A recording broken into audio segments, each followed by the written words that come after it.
जिंदगी आसान नहीं होती, लेकिन कुछ लोग कभी हार नहीं मानते।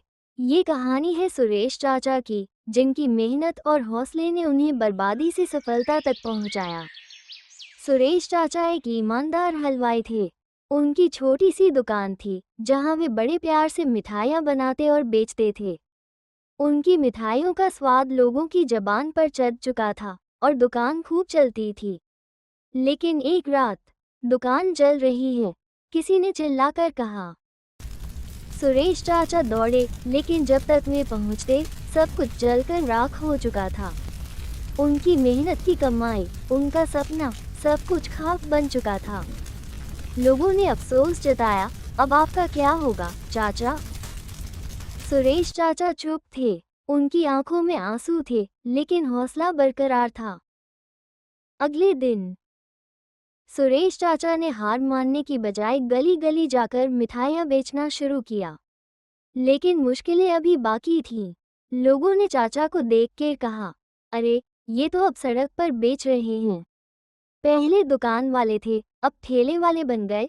लोग मजाक उड़ाने लगे, लेकिन सुरेश चाचा मुस्कुराए और बोले, ईमानदारी का काम कभी छोटा नहीं होता, बेटा। कुछ समय बाद धीरे धीरे उनकी मिठाई फिर से मशहूर होने लगी।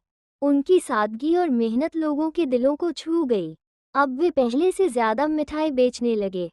उनके ग्राहक बढ़ने लगे और कुछ महीनों में अब वे पहले से ज्यादा मिठाई बेचने लगे।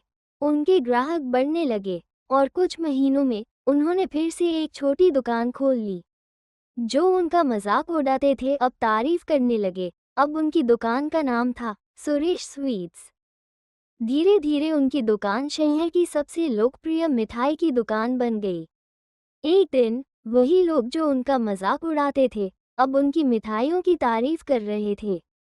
एक रिपोर्टर ने पूछा, सुरेश जी, आपने कभी हार क्यों नहीं मानी? सुरेश चाचा मुस्कुराए और बोले, मुसीबतें आएंगी, गिरोगे भी, लेकिन जो हार नहीं मानता, उसकी जीत को कोई रोक नहीं सकता। इस कहानी से ये सीख मिलती है, हार मत मानो, क्योंकि सफलता उन्हीं को मिलती है जो कोशिश करना नहीं छोड़ते। अगर आपको ये कहानी पसंद आई, तो इसे ज़रूर शेयर करें और हमारे चैनल को सब्सक्राइब करना न भूलें।